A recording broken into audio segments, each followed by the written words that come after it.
Kurnool ABC క్యాంపులోని ఇళ్లపై YCP చేస్తున్న విష ప్రచారంపై కూడా చైర్మన్ సోమిశెట్టి వెంకటేశ్వర్లు ఆగ్రహం వ్యక్తం చేశారు.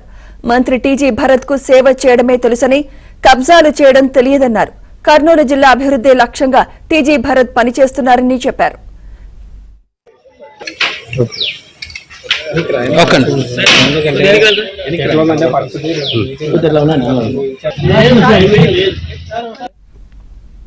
టీజీ భరత్ పై వైసీపీ నేతల విమర్శలను సహించేది లేదంటున్న కుడా చైర్మన్ సోమిశెట్టి వెంకటేశ్వర్ తో మా ప్రతినిధి సుంకన్న ఫేస్ టు ఫేస్. ప్రభుత్వ క్వార్టర్స్ లో అనుమతి లేకుండా ఉన్న వారిని అధికారులు ఖాళీ చేస్తున్నారు. మరోవైపు శిథిలమైనటువంటి భవనాలను కూడా తొలగిస్తున్నటువంటి పరిస్థితి. అయితే టీడీపీ నేతలు కబ్జా చేసేందుకు ఈ స్థలాలపైన కూడా కన్ను వేసి ప్రజలను కూడా బలవంతంగా ఖాళీ చేయిస్తున్నారని కూడా వైసీపీ నేతలు విమర్శలు చేస్తున్నటువంటి పరిస్థితి. మనతో మాట్లాడేందుకు కూడా చైర్మన్ సోమిశెట్టి వెంకటేశ్వర్ ఉన్నారు. ఆయనతో చెప్పండి సార్, ఎన్నో రాష్ట్ర రాజధాని ఏర్పడినప్పుడు కట్టినటువంటి ఈ యొక్క క్వార్టర్స్లలో చాలామంది కూడా అక్రమంగా నివసిస్తున్నారు, అనుమతులు లేవని కూడా అధికారులు ఖాళీ చేస్తున్నారు. అయితే వైసీపీ నేతలు చేస్తున్నటువంటి కామెంట్స్ పైన మీరేం చెప్తారు సార్? ఇప్పుడు 70 ఏళ్ల నుంచి ఇది ఇక్కడ ఉన్నటువంటి వాళ్ళు ఉద్యోగస్తులకు కేటాయించిన స్థలాలు ఇవి. అయితే ఇప్పుడు టైం అయిపోయింది వాళ్ళు, ఎందుకంటే ఇక్కడ శిథిలావస్థలు అయినాయి. అట్టదాంట్లో కూడా కొంతమంది ఉండలేక ఖాళీ చేసిపోయినారు. కొంతమంది వాళ్ళ కేటాయించిన స్థలం వాళ్లకు ఉంచుకోకుండా వాళ్ళ సబ్లీజ్కి ఇచ్చారు. అటువంటి అన్నిటి మీద అన్యాక్రాంతం అవుతున్నాయి, ఇక్కడ అలా అరాచక కార్యక్రమాలు జరుగుతున్నాయి అనే ఉద్దేశంతో ఇలా ప్రభుత్వం ఒక చిత్తశుద్ధితో ముఖ్యమంత్రి గారు ఒక ఆదేశాలు ఇవ్వడం కలెక్టర్ గారికి ఏమని ఇచ్చిందంటే కర్నూలు డెవలప్మెంట్ కావాలా, స్మార్ట్ సిటీ కావాలా.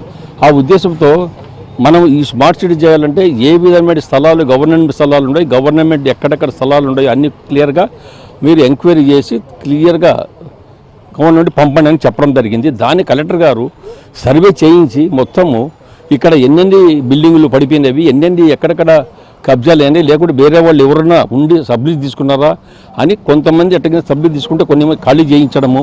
ఇది ప్రభుత్వానికి రేపు రాబో రోజుల్లో కావాల్సిన స్థలం. ఇది ప్రభుత్వం ఎప్పుడు కూడా ఆలోచన చేసేది ఏమంటే ఇటువంటి సుమారుగా 100 ఎకర్స్ ఉంది. ఇది ఈ 100 ఎకర్స్ని ఏ విధంగా డెవలప్ చేయాలి? సెంటర్ నడి ఒడ్డులో ఉంది అలా గుండకాయ. ఇది ఈ గుండకాయని ఏ విధంగా డెవలప్ చేయాలంటే చంద్రబాబు ఒకటే అనుకున్నారు, ఎప్పుడైతే ఎన్నికల ముందు నేను స్మార్ట్ సిటీ కర్నూలు చేయాలనుకున్నాడో ఆ ఉద్దేశం తీయాలా. అధికారులకు అందరికి ఆదేశం ఇచ్చారు, ఖచ్చితంగా స్మార్ట్ జరగాలి. ఎందుకంటే పక్కనే పరిశ్రమలు వస్తున్నాయి. పూర్వకల్లో పక్కన 22 కిలోమీటర్లు పెద్ద పెద్ద ఇండస్ట్రీస్ వస్తున్నాయి, ఎయిర్పోర్ట్ ఉంది. దీని ఇది కర్నూలు ఇది కూడా ఒకప్పుడు రాజధాని. ఇది ఇటువంటి రాజధాని ఇలా ఏ విధంగా డెవలప్ చేయాలనే ఉద్దేశంతో ముఖ్యమంత్రి ప్రత్యేక శ్రద్ధ వహించాడు. ఖాళీ చేయించిన తర్వాత వీటిని పడగొట్టి ఇక్కడ టీడీపీ ఆఫీసు కడతారు, మంత్రి టీజీ భరత్ కబ్జా చేసి ఇక్కడ హోటళ్ళు, మినీ స్టేడియం కడతారని కూడా ఏదైతే ఆరోపణలు చేస్తున్నారు సార్. దీన్ని ఏ విధంగా నేను ముందుకు తీసుకుపోవాలనే ఉద్దేశంతో శ్రద్ధ పెట్టాలి, పెద్ద శ్రద్ధ పెట్టాడు ఆయన. దాన్ని మనకు ఆయన సపోర్ట్ చేయాలి. సపోర్ట్ చేయకుండా కొంతమంది వైకాపా వాళ్ళు దుష్ప్రచారం చేస్తున్నారు, పూర్తి దుష్ప్రచారం చేస్తున్నారు. సర్వే జరుగుతుంది, స్థలం ఎంత ఉంది క్లియర్ కట్, ఎన్ని ఖాళీలు ఉన్నాయి, ఎంతమంది అన్యాక్రాంతం కూడా దీన్ని డెవలప్ చేసేదాన్ని ముందుకు తీసుకుపోతున్నారు తప్ప వేరే జరగదని తెలియజేస్తారు. వైకాపా వాళ్ళకు ఒకటి తెలివి లేదు, వాళ్ళ బుద్ధి జ్ఞానమే లేదు, ఇంతవరకు తెలివి రాలేదు. ఎన్నికలు చిత్తుగా ఓడించారు, 11 సీట్లు ఇచ్చారు. ఎందుకంటే మీ లీడరే ఓ దొంగ కేటుగాడు. ఆ కేటుగాని కింద ఈ కేటుగాళ్ళు అందరూ మాట్లాడుతుంటే ప్రజలు ఒప్పుకుంటారు ఎవడన్నా? ప్రజలకు ఒకటే తెలుసు, ఆ కేటుగాని ఓడగొట్టినాం, బయటికి పంపినాం. ఈరోజు ప్రభుత్వం ముందుకు వచ్చి ఇలా తెలుగుదేశం అధికారం వచ్చే చంద్రబాబు నాయుడు డెవలప్మెంట్ చూపిస్తున్నాడు. డెవలప్మెంట్ మీద మీకు శ్రద్ధ ఉంటే ఆయన సపోర్ట్ చేయండి. డెవలప్మెంట్ వద్దు, నాశనం అయిపోవాలంటే మీ ఇష్టమైతే కూత కూయండి. మీ కూతలకి ఇంకా తాళం చేయకపోతే మాత్రం మీ కథ తెలుస్తాం. మా భరత్ జోలికి ఎవరు వచ్చినా, ఆయన మీద కారు కూతలు కూసినా ఇప్పటి నుంచి మీ కథ తెలుస్తాం. స్మార్ట్ సిటీలో భాగంగా ఏదైతే ఏబీసీ క్యాంపులలో ఉన్నటువంటి ప్రభుత్వ క్వార్టర్స్లో పలు అభివృద్ధి కార్యక్రమాలు చేసేందుకు కూడా కూటమి ప్రభుత్వం శ్రీకారం చుట్టింది. అందులో భాగంగానే అనుమతులు లేకుండా ఉన్న వారిని కూడా ఏదైతే అధికారులు ఖాళీ చేస్తున్నారు. అయితే మంత్రి టీజీ భరత్కు ఏదైతే రాజకీయ ఎదుగుదలను చూసి ఓర్వలేక వైసీపీ నేతలు రకరకాలుగా ఆరోపణలు చేస్తున్నారు. ఇవన్నీ కూడా అవాస్తవము.